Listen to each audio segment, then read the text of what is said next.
नमस्कार, स्वागत है आपका करियर एडुनेस्ट पर। और दोस्तों, इस वीडियो में हम बात करने वाले हैं आपके द्वारा मोस्ट डिमांडेड पेपर की। वो पेपर है एमडीसी का जनरल हिंदी का पेपर। सामान्य हिंदी के इम्पोर्टेंट क्वेश्चन को हम इस वीडियो में डिस्कस करने वाले हैं। तो आप चाहे फर्स्ट सेमेस्टर के स्टूडेंट हो या सेकंड सेमेस्टर के, ये सेकंड है भाई, सेकंड सेमेस्टर के स्टूडेंट या फिर थर्ड सेमेस्टर के स्टूडेंट, यदि आपने एमडीसी पेपर में जनरल हिंदी सब्जेक्ट सेलेक्ट कर रखा है तो ये पेपर, ये वीडियो आपके लिए होने वाला है। तो चलिए हम बात करते हैं वो इंपॉर्टेंट क्वेश्चन जो इस बार 2026 में आपके लिए इंपॉर्टेंट रहेंगे। लेकिन उससे पहले हम बात करते हैं कि लास्ट ईयर जनरल हिंदी का पेपर कैसा पूछा गया था। बीएससी, बीकॉम, बीबीए और बीसीए वाला मुझे पेपर मिला है जो कि सेकंड सेमेस्टर में हुआ था। अब आप कहोगे कि सर हम तो फर्स्ट सेमेस्टर में हैं। तो फर्स्ट, सेकंड, थर्ड तीनों में ही कहीं भी आप अपने पास क्या रख सकते हो, एमडीसी में हिंदी रख सकते हो। तो ये सेकंड सेमेस्टर का पेपर है। तो चलिए देखते हैं किस तरीके के क्वेश्चन पिछली बार पूछे गए हैं। खंड ए में वही आपको 10 क्वेश्चन मिलेंगे, 2-2 मार्क्स वाले। जैसे छोटे-छोटे क्वेश्चन हैं। घिसा कक्षा लगने से पूर्व क्या-क्या तैयारी करता था? आचरण की सभ्यता के में लेखक ने क्या संदेश दिया? व्यंग्यकार शरद जोशी का जन्म कब और कहाँ हुआ? रहीम के दोहों की कोई 2 प्रमुख विशेषताएँ लिखिए। मैथिली चरण गुप्त की 2 रचनाओं के नाम लिखिए। तो ये तो मेरे याद आ गई, साकेत, यशोधरा और साकेत। और संधि किसे कहते हैं? क्रिया की परिभाषा बताओ, पद के प्रकार लिखिए, अनुस्मारक का अभिप्राय स्पष्ट कीजिए, प्रश्नांकन क्या है या किसे कहते हैं? फिर सेकंड यूनिट में यानी कि सेक्शन बी में फर्स्ट यूनिट में आपसे पूछे गए हैं। देखो, आपको सप्रसंग व्याख्या करवाई जाएगी आपसे, आपको अथवा में भी मिलेगा ऑप्शन। तो आपको इसकी सप्रसंग व्याख्या आपको करनी है। इकाई थर्ड में भी आपको सप्रसंग व्याख्या ही करनी है। तो जो सेक्शन बी है उसमें जो फर्स्ट और सेकंड यूनिट है, दोनों ही सप्रसंग व्याख्या से संबंधित है। थर्ड यूनिट की बात करें तो थर्ड यूनिट में आपसे फिर सह-प्रसंग व्याख्या करवाई गई है और उसमें भी अथवा में क्वेश्चन दिया हुआ है। और फोर्थ यूनिट में भी आपसे सह-प्रसंग व्याख्या ही करवाई गई है और अथवा में भी आपको एक क्वेश्चन और मिलेगा। बड़े सी सेक्शन की ओर, तो सी सेक्शन में आपसे पूछा गया है महादेवी वर्मा, यानी कि फर्स्ट यूनिट है उससे एक क्वेश्चन ले लिया और सेकंड यूनिट से ले लिया। फिर समाज के प्रकार उदाहरण सहित पूछ लिए। सर्वनाम की परिभाषा आपसे पूछ ली। कार्यालय पत्र लिखते समय किन बातों का, नियमों का ध्यान रखना है, ये भी पूछ लिया। और एक आपसे ये कह दिया कि आप राजकीय महाविद्यालय सीकर के विद्यार्थी है और महाविद्यालय से पुस्तक लेने हेतु आपको एक प्रार्थना पत्र लिखना है। अब आप कहोगे कि सर इसमें हमारी व्याकरण कहाँ है, हमारी ग्रामर कहाँ है? तो देखो, यूनिवर्सिटी जो भी पेपर बना रही है, जिस भी मोड में बना रही है, आपको पूरी उसको कॉम्पिटिटिव तरीके से तैयार होना पड़ेगा। ये जो ग्रामर वाला पोर्शन है, ग्रामर वाला पोर्शन का मतलब ये नहीं कि आपको इस तरीके से पूछा जाएगा। मैं आपको दूसरा पेपर और दिखाऊँगा, अभी वन शॉट क्लास में अपलोड कर रहा हूँ, आप वो भी ज़रूर देखना, जिसमें हम पूरी ग्रामर को ही डिस्कस करने वाले हैं। क्योंकि एक दूसरा पेपर ऐसा भी हुआ है जिसमें आपसे ग्रामर का पोर्शन अच्छा खासा पूछा गया है। तो चलिए पहले हम इस इम्पोर्टेंट क्वेश्चन के सेगमेंट को देखते हैं, उसके बाद हम वन शॉट की ओर आएँगे। पहला क्वेश्चन है, रेखा चित्र घिसा के लेखक कौन है? तो लेखिका घिसा की जो लेखिका है वो महादेवी वर्मा है। महादेवी वर्मा छायावाद युग की प्रमुख कवयित्री एवं गद्यकार रही है। उनके रेखा चित्रों में करुणा, संवेदना और मानवीय यथार्थ का सशक्त चित्रण मिलता है। घिसा रेखा चित्र का केंद्रीय पात्र कौन है? घिसा रेखा चित्र का केंद्रीय पात्र घिसा नामक एक गरीब श्रमिक व्यक्ति है जो कि कठिन परिस्थितियों में जीवन यापन करता है और समाज की उपेक्षा का शिकार है। गीसा रेखा चित्र में गीसा के चरित्र की एक विशेषता लिखो। अच्छा क्वेश्चन है। गीसा अत्यंत सहनशील, सरल और कर्मठ व्यक्ति है। वह अभाव में रहते हुए शिकायत नहीं करता है और परिस्थितियों को चुपचाप स्वीकार करके जीवन व्यतीत करता है। आचरण की सभ्यता निबंध के लेखक कौन है? आचरण की सभ्यता निबंध के लेखक सरदार पूर्ण सिंह है। वे निबंधकार है, विचारक है, चिंतनशील लेखक थे, जिन्होंने भारतीय संस्कृति और नैतिक मूल्यों पर गंभीर लेखन किया है। आचरण की सभ्यता निबंध का प्रमुख प्रतिपाद्य क्या है? इस निबंध में लेखक ने बताया कि सच्ची सभ्यता बाहरी दिखावे में नहीं, बल्कि मनुष्य के सदाचार, संयम और विनम्रता तथा नैतिक आचरण में निहित होती है। शरद जोशी किस विधा के प्रमुख लेखक माने जाते हैं? तो शरद जोशी हिंदी साहित्य के प्रसिद्ध व्यंग्यकार माने जाते हैं। उन्होंने अपने व्यंग्यों के माध्यम से समाज, राजनीति और व्यवस्था की विसंगतियों पर तीखा प्रहार किया है। मेघदूत पुस्तक की समीक्षा किस लेखक से संबंधित है? तो मेघदूत पुस्तक की जो समीक्षा है वो शरद जोशी द्वारा लिखी गई है या की गई है। इसमें उन्होंने कालिदास की जो रचना है मेघदूतम के काव्य सौंदर्य और भावनात्मक विशेषताओं का विश्लेषण किया है। अब हम बढ़े यूनिट सेकंड की ओर। पहला ही है रहीम ग्रंथावली के रचयिता कौन है? तो रहीम ग्रंथावली के जो रचयिता है वो खुद रहीम है, जिनका पूरा नाम अब्दुल रहीम खान खाना है। ये अकबर के नवरत्नों में से एक थे और हिंदी साहित्य में नीति एवं भक्ति के प्रसिद्ध दोहाकार माने जाते हैं। रहीम के दोहों का प्रमुख विषय क्या है? तो रहीम के दोहों में नीति, प्रेम, मित्रता, भक्ति और मानवीय मूल्यों का सुंदर चित्रण मिलता है। उनके दोहे जीवन के व्यावहारिक अनुभवों पर आधारित है। रहीम के अनुसार सच्चे मित्र की पहचान क्या है? रहीम के अनुसार सच्चा मित्र वही है जो विपत्ति के समय साथ निभाए, सुख में नहीं बल्कि दुख में भी जो सहायक बने, वही वास्तविक मित्र कहलाता है। मैथिली शरण गुप्त किस युग के कवि है? तो मैथिली शरण गुप्त द्विवेदी युग के प्रमुख कवि है और द्विवेदी युग महावीर प्रसाद द्विवेदी से जुड़े हुए हैं। महावीर प्रसाद द्विवेदी। तो वो उनका जो समय-काल रहा है उसको द्विवेदी युग के नाम से जाना जाता है हिंदी में। उन्होंने अपनी कविताओं के माध्यम से राष्ट्रीय चेतना, सांस्कृतिक गौरव और नैतिक मूल्यों को सशक्त रूप प्रदान किया है। तो आपसे कवि परिचय पूछ लिया जा सकता है, तो मैं मैथिली शरण गुप्त जी का तो बता देता हूँ। गुप्त जी का जन्म उत्तर प्रदेश के उत्तर प्रदेश के झांसी जिले के चिरगाँव में हुआ था। झांसी जिले के चिरगाँव में हुआ था इनका जन्म। और यशोधरा, साकेत, ये इनकी प्रमुख क्या है, रचनाएँ भी है। मनुष्यता कविता का मूल संदेश क्या है? मनुष्यता कविता का मूल संदेश यह है कि मनुष्य को मानवता, करुणा, दया और परोपकार के भाव से जीवन जीना चाहिए और स्वार्थ से ऊपर उठकर समाज की सेवा करनी चाहिए। हम राष्ट्र के लिए मरते हैं, पंक्ति का भावार्थ लिखिए। इस पंक्ति का अर्थ है कि सच्चा नागरिक अपने देश के लिए त्याग और बलिदान को सर्वोच्च कर्तव्य मानता है तथा राष्ट्र हित में अपने जीवन से अधिक महत्व देता है। यानी कि राष्ट्र के लिए मरते हैं, इसका मतलब ये है कि हमारे लिए देश पहले है, राष्ट्र प्रथम है और उसके लिए हम त्याग और बलिदान को ही अपना सर्वोच्च कर्तव्य मानते हैं। मैथिली शरण गुप्त की काव्य शैली की एक विशेषता लिखिए। ये अच्छा क्वेश्चन है। मैथिली शरण गुप्त की काव्य शैली सरल है, ओजपूर्ण है और साथ ही में भावनात्मक है।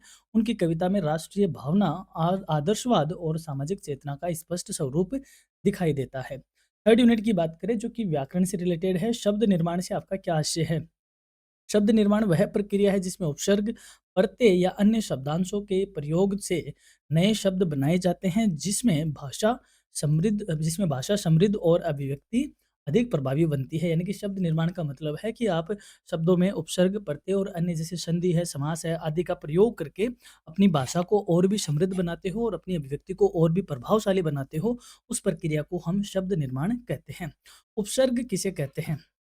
उपसर्ग यानी कि उपसर्ग का मतलब होता है कि जैसे कोई शब्द है, उस मूल शब्द के पहले यदि कोई दूसरा वर्ड या शब्द या अक्षर जुड़ के एक नया शब्द या अर्थ में परिवर्तन करता है, तो उसे हम क्या कहते हैं? उपसर्ग। जैसे अपना मूल शब्द है न्याय, तो न्याय के पहले क्या जुड़ गया? जुड़ गया, तो नया शब्द बन गया अन्याय। अन्याय का मतलब हुआ न्याय का जस्ट अपोजिट। तो जो शब्दांश किसी मूल शब्द से पहले जुड़कर उसके अर्थ में परिवर्तन ला देता है, उसे उपसर्ग कहते हैं। हिंदी में इसको प्रीफिक्स कहते हैं। ठीक है? प्र, प्रा, अप, सम, अनु, अव, निस, निर, दुस, दुर, इस तरीके के जितने भी जो उपसर्ग हैं, वो उपसर्ग कहे जाते हैं, जो कि जैसे प्र हो गया, अनु हो गया, ठीक है? अति हो गया, जैसे वर्षा है या वृष्टि है, तो इसको आपने लिखा अति वर्षा या अति वृष्टि, बरसात का ज़्यादा होना। तो ये कहा जाते हैं उपसर्ग। प्रत्यय की बात कर लेते हैं। इसी तरीके से जो प्रत्यय हैं, वो शब्दांश शब्द के क्या है? एंड में ऐड होते हैं। जो शब्दांश किसी मूल शब्द के बाद जुड़कर नए शब्द का निर्माण करता है, उसे प्रत्यय कहते हैं। हिंदी में इसको सुफिक्स कहते हैं। जैसे अन, ता, ई आदि। जैसे समान, तो फिर इसके लास्ट में ऐड हो गया समानता। तो ये जो ता है, ये क्या कहा जाएगा? ये प्रत्यय कहा जाता है। संधि की बात कर लेते हैं। संधि किसे कहते हैं? दो वर्णों या शब्दों के मेल से जो परिवर्तन होता है उसे संधि कहते हैं। संधि के प्रयोग से शब्दों का उच्चारण सरल और सुंदर होता है। यानी कि दो परस्पर जो वर्ण है उनका मेल होता है, मेल होने के जो ध्वनि का लोप हो जाता है, उसे हम क्या कहते हैं? संधि कहते हैं। जैसे गीता, गलत लिख दिया, गीता और अंजलि। तो गीता प्लस अंजलि को हमने लिख दिया गीतांजलि। तो ये अपनी जो भाषा है, शब्द है, उसका उच्चारण भी सरल करता है, साथ में सुंदर भी करता है और इन दोनों के बीच में एक ध्वनि का क्या हो गया? लोप हो गया, तो हम इसको क्या कहते हैं? संधि कहते हैं। वहीं समास की बात करें तो 2 या 2 से अधिक शब्दों के संक्षिप्त और सार्थक मेल को हम क्या कहते हैं? समास कहते हैं। समास से भाषा संक्षिप्त, प्रभावशाली और अर्थपूर्ण बनती है। जैसे राजा की सभा। ये 2 शब्द है, राजा और सभा, ये 2 शब्द है तो आपने क्या लिख दिया इसको राजसभा। तो इसमें 2 शब्द है, दोनों अपने आप में पूर्ण शब्द है और दोनों शब्द मिलकर क्या बनाते हैं, एक बीच में अपने बीच विभक्ति का लोप करते हैं, तो उसे हम क्या कहते हैं, समास कहते हैं। संज्ञा की बात करें तो जिस शब्द से किसी व्यक्ति, वस्तु, स्थान, जाति या भाव आदि का बोध होता है, उसे हम संज्ञा कहते हैं। संज्ञा वाक्य का एक महत्वपूर्ण अंग होता है। संज्ञा वाक्य का क्या होती है? यानी कि हम कहते हैं किसी वस्तु, स्थान, गुण, भाव आदि के नाम को क्या कहते हैं? संज्ञा कहते हैं। क्रिया की बात करें, क्रिया क्या होती है? यानी कि वर्ब जिस शब्द से किसी कार्य के करने या होने का बोध होता है, उसे क्रिया कहते हैं।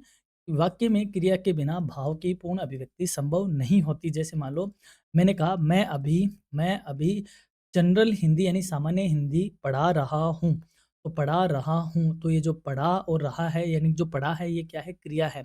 आप घर जा रहे हो, तो जा रहे हो, तो ये जो क्योंकि कोई काम का होना पाया जाता है या किसी काम का करने का बोध होता है, आप पढ़ रहे हो, तो पढ़ना क्या है? एक क्रिया है। क्या है?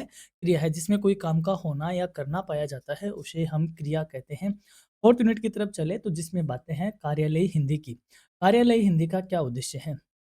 कार्यालय हिंदी का उद्देश्य शासकीय और कार्यालय कार्यों में स्पष्ट, सरल और प्रभावी भाषा के माध्यम से सूचनाओं और आदेशों का सही संप्रेषण करना, यानी कि जो ऑफिस में कम्युनिकेशन होता है, उस कम्युनिकेशन को सरल बनाना, स्पष्ट बनाना और प्रभावशाली बनाने के लिए जो हम हिंदी भाषा यूज में लेते हैं संप्रेषण के लिए, सूचना के लिए, आदेशों के लिए, तो हम उसे ऑफिशियल हिंदी या यूँ कहे कार्यालय हिंदी कहते हैं।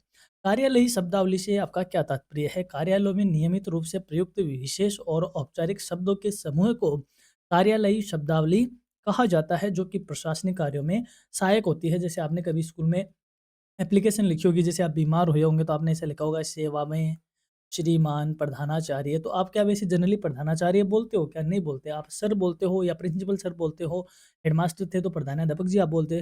तो कहने का मतलब जो ऑफिशियल और औपचारिक शब्दों के लिए जो हम हिंदी यूज़ में लेते हैं या जो वर्ड यूज़ में लेते हैं, उन्हें हम कार्यालय शब्दावली कहते हैं। पत्राचार किसे कहते हैं? कार्यालयों में विभिन्न अधिकारियों, विभागों और व्यक्तियों के बीच होने वाले लिखित पत्रों के आदान-प्रदान की प्रक्रिया को पत्राचार कहते हैं। यानी कि विभिन्न विभागों में जो आदान-प्रदान होता है या विभिन्न व्यक्तियों के बीच में जो खत तो नहीं कहूँगा यहाँ पे, पत्र ही कहूँगा, पत्रों का जो आदान-प्रदान होता है, लेटर का आदान-प्रदान होता है, उसे पत्राचार कहते हैं। ज्ञापन किसे कहते हैं? ज्ञापन इंग्लिश में मेमोरेंडम होता है। किसी कर्मचारी या अधिकारी को सूचना, निर्देश या निर्णय लिखित रूप में देने के लिए जो पत्र लिखा जाता है, उसे ज्ञापन कहते हैं। यानी कि कोई भी अधिकारी या कर्मचारी को या तो सूचना के लिए या निर्देश के लिए या निर्णय के लिए जो लिखित में जो उनको दिया जाता है, सौंपा जाता है, उसे क्या कहते हैं? उस पत्र को ज्ञापन कहते हैं। आदेश पत्र का प्रयोग क्यों किया जाता है? आदेश पत्र का प्रयोग किसी निर्णय, नियम या निर्देश को लागू करने तथा अधीनस्थ कर्मचारी को आवश्यक दिशा निर्देश देने के लिए किया जाता है। यानी कि कहने का मतलब ऑर्डर है तो ऑर्डर कब देंगे? या तो कोई डिसीजन हमने लिया हो ऑफिस में या फिर कोई नियम लागू करना हो या कोई डायरेक्शन देनी हो या अधीनस्थ कर्मचारी को कोई गाइडलाइन देनी हो, तो उसके लिए जो पत्र यूज़ में लिया जाता है, उसे ऑफिस ऑर्डर या आदेश पत्र कहा जाता है। सूचना पत्र का क्या उद्देश्य होता है? सूचना पत्र का उद्देश्य किसी महत्वपूर्ण जानकारी, निर्णय या कार्यक्रम की जानकारी संबंधित व्यक्तियों या जन सामान्य तक पहुंचाना क्या होता है? सूचना पत्र होता है। निवेदन पत्र किसी अधिकारी या संस्था से विनम्रता पूर्वक अनुरोध करने के लिए जो पत्र लिखा जाता है, उसे क्या कहते हैं? निवेदन पत्र कहा जाता है। यानी कि आप जब विनम्र पोलाइट रिक्वेस्ट करते हो तो उसके लिए जो लेटर लिखा जाता है, उसे निवेदन पत्र कहा जाता है। अब बड़े क्वेश्चन की बात करें तो बड़े क्वेश्चन को मैं पढ़ूंगा नहीं, हालांकि लास्ट एंड में मैं आपके लिए कुछ इसमें लेके आया हूँ, वो जरूर अपन बात करेंगे। तो बड़े क्वेश्चन में जैसे यही क्वेश्चन है, रेखा चित्र घिसा के आधार पर घिसा के चरित्र की प्रमुख विशेषताओं का वर्णन करो। ये एक अच्छा क्वेश्चन है, आपको इसको पढ़ना है। आचरण की सभ्यता निबंध के आधार पर सच्ची सभ्यता की अवधारणा स्पष्ट कीजिए। ये भी अच्छा क्वेश्चन है, पूछने के चांसेस बनते हैं। शरद जोशी के व्यंग्य साहित्य की प्रमुख विशेषताओं पर प्रकाश डालिए। ये भी अच्छा क्वेश्चन है। और फिर व्याकरण की बात करें तो अब आपसे देखो इस तरीके के क्वेश्चन पूछे जाएंगे कि संधि और समास में अंतर बताओ क्या होता है। तो संधि और समास में दोनों में ही शब्द रचनाओं की प्रक्रिया है, परंतु दोनों में कुछ अंतर है। संधि में दो वर्णों या शब्दों के मिलन पर उनके रूप में परिवर्तन होता है। जैसे विद्या प्लस आल्य, तो विद्या का मतलब विद्या होती है, आल्य का मतलब घर होता है। यानी विद्या का घर जिसे हम क्या कहते हैं? विद्यालय कहते हैं। जबकि समास में 2 या 2 से अधिक शब्द मिलकर एक नया संक्षिप्त शब्द बनाते हैं। यानी कि संधि में रूप में परिवर्तन होता है और समास में नया संक्षिप्त शब्द मिलता है और समास में हमेशा विभक्ति का लोप होता है। इसका लोप होता है, विभक्ति का लोप होता है और यहाँ पर ध्वनि का लोप होता है। जैसे राजा का पुत्र जिसे क्या कहते हैं? राजपुत्र। राजा का कुमार यानी राजकुमार। संधि का संबंध वर्ण विकास से है, जबकि समाज का संबंध शब्द संक्षेप से है। आप इसको इसे मान सकते हो कि जो समास है वो वर्ड को संक्षिप्त करता है, वहीं जो संधि है वो जो लेटर होता है यानी वर्ण है उसके विकास की बात करता है। निम्नलिखित शब्दों में से किन्हीं 2 शब्दों से प्रत्यय पृथक कीजिए। तो इस तरीके के क्वेश्चन आपसे पूछे जाएंगे। जैसे मानसिक है तो मानसिक में मन प्लस सिक, तो इसमें कौन सा प्रत्यय है? सिक। खंडित में खंड प्लस इत प्रत्यय है और बुद्धिमान में बुद्धि प्लस मान, ये इसका प्रत्यय है। विशेषण की परिभाषा बताते हुए उसके प्रकार लिखिए। तो विशेषण क्या होता है? देखो, संज्ञा क्या होती है? किसी व्यक्ति का नाम, गुण, स्थान, भाव आदि के नाम को संज्ञा कहते हैं और संज्ञा के स्थान पर प्रयुक्त होने वाले शब्दों को सर्वनाम कहते हैं और संज्ञा और सर्वनाम की विशेषता बताने वालों को हम विशेषण कहते हैं। इंग्लिश में कहे तो एडवर्ब जिसको कहा जाता है। यानी कि विशेषण क्या होता है? जैसे मान लो Ram Ram BA first year में पढ़ता है, तो राम क्या हो गया? संज्ञा। वह बहुत इंटेलिजेंट बच्चा है, तो वह क्या हो गया? सर्वनाम, क्योंकि वह किसकी जगह प्रयुक्त हुआ है? संज्ञा की जगह। वह बहुत इंटेलिजेंट है, तो इंटेलिजेंट क्या है? इंटेलिजेंट तो विशेषता हुई ना नाम की, तो इंटेलिजेंट क्या हो गया? विशेषण हो गया, यानी कि वह होशियार है, तो ये क्या है? विशेषण। यानी कि जो शब्द संज्ञा और सर्वनाम की विशेषता बताते हैं उन्हें विशेषण कहते हैं और विशेषण के प्रकार होते हैं गुणवाचक विशेषण। जैसे राम सुंदर है, राम अच्छा है, तो गुण बताने वाले को गुणवाचक विशेषण, संख्या बताने वाले को एक, अनेक। यानी मेरी टेबल पर 2 पुस्तक रखी हुई है, तो ये क्या हो गया? संख्यावाचक विश्लेषण। परिणामवाचक कि जग में थोड़ा-सा ही दूध बचा है, तो थोड़ा क्या हो गया? परिणामवाचक विशेषण। और संकेतवाचक यह पुस्तक बहुत सुंदर है, या फिर इस तरीके से आप जो संकेत की तरफ होता है वो संकेत विश्लेषण होता है। निम्नलिखित शब्दों का संधि विच्छेद कीजिए। जैसे गीतांजलि का संधि विच्छेद क्या होगा? गीत प्लस अंजलि। मैंने पहले गीता बता दिया, सॉरी गलत बता दिया मैंने, गीत प्लस अंजलि, गीतांजलि। अन्वेषण में अनु प्लस ऐषण, ये क्या होगा? संधि विच्छेद। उपसर्ग किसे कहते हैं? उदाहरण सहित समझाओ। जो शब्दांश किसी मूल शब्द के पहले लगकर उसके अर्थ में परिवर्तन ला देते हैं उन्हें उपसर्ग कहते हैं। उपसर्ग शब्द के अर्थ को विस्तृत और बदल देता है। जैसे अत्याचार, ये शब्द है तो 4 से पहले हमने क्या लगाया? अति, तो अति प्लस 4 तो क्या हो गया? अत्याचार। नी प्लस बंध, निबंध। करण के पहले अनु लग गया तो अनुकरण। ये सारे क्या है? प्रत्यय हैं इसमें, अति, नी, अनु।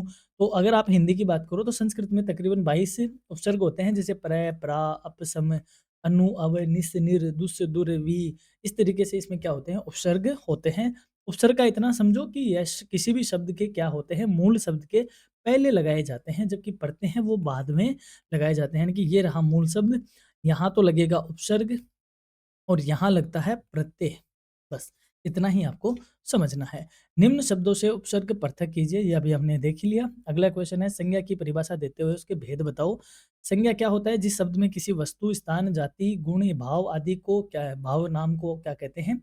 संज्ञा कहते हैं। संज्ञा के प्रमुख भेद है व्यक्तिवाचक संज्ञा, जातिवाचक संज्ञा, भाववाचक संज्ञा, द्रव्यवाचक संज्ञा, समूहवाचक संज्ञा। निम्नलिखित शब्दों का समास विग्रह कीजिए। राजकुमार, तो आपको इसे पता होना चाहिए कि राजा का, इसमें अच्छा पुत्र लिख दिया, राजकुमार को राजा का कुमार भी कहते हैं या राजा का पुत्र भी कह सकते हैं। राजकुमार, राजा का पुत्र। इसमें कौन सा समास है? इसमें तत्पुरुष समास है। नीलकमल, नीला कमल, यानी कि इसमें अव्ययी भाव समास है, यानी जिसमें दोनों ही पद प्रधान होते हैं और दोनों ही अवयव होते हैं, तो उसमें अव्ययी भाव समास होता है। नील कमल, ये इसमें नीला कमल ऐसा होगा। अब मैं यहाँ पे बात करूँ वापस 4th यूनिट की, तो आपको ये जरूर पढ़ना है कि इस तरीके के क्वेश्चन अभी आपने देखा होगा जो लास्ट ईयर का पेपर है उसमें इसी तरीके के क्वेश्चन पूछे हैं कि जैसे कार्यालय पत्रों को लिखते समय किन बातों का ध्यान रखना है। आपसे पत्र भी लिखवा सकता है और इस तरीके के थ्योरेटिकल क्वेश्चन भी पूछा जा सकता है कि हो सकता है यूनिवर्सिटी भी पेपर कहीं एआई से बनवा रही हो, तो क्योंकि उस टॉपिक में क्वेश्चन कैसे भी हो सकते हैं। तो कार्यालय हिंदी का अर्थ क्या है, उद्देश्य क्या है, महत्व क्या है, इसको आपको थ्योरी में पढ़ना है। पत्राचार से आप क्या समझते हो, इसके प्रमुख प्रकारों का वर्णन करो, इसको भी आपको थ्योरी में पढ़ना है। जैसे एक सरकारी पत्र होता है, निजी पत्र होता है, ज्ञापन पत्र होता है, आदेश पत्र होता है, नियुक्ति पत्र होता है और रिज़ाइन यानी त्यागपत्र होता है, तो ये सारे पत्रों के प्रकार हैं। कार्यालय पत्रों की भाषा व शैली की प्रमुख विशेषता लिखो, ये भी आपको पढ़ना है। फिर हम बात करें, यहाँ पे मैंने कुछ आपके लिए उदाहरण रखे हैं, जैसे आप राजकीय महाविद्यालय में विद्यार्थियों की उपस्थिति की जानकारी एकत्र करके उसे आयुक्त कॉलेज आयुक्तालय शिक्षा की ओर से एक कार्यालय आदेश के प्रारूप में तैयार करो। तो किस तरीके से होगा कार्यालय आदेश? आप यहाँ पे लिखोगे कार्यालय आदेश, कार्यालय आयुक्त कॉलेज शिक्षा राजस्थान जयपुर, एक तरफ उसके क्रमांक होंगे, एक तरफ दिनांक हो जाएगी और यहाँ पे लिख दिया सभी प्राचार्य, समस्त प्राचार्य, राजकीय महाविद्यालय राजस्थान। विषय क्या है? विद्यार्थियों की उपस्थिति का विवरण भेजने के संदर्भ में।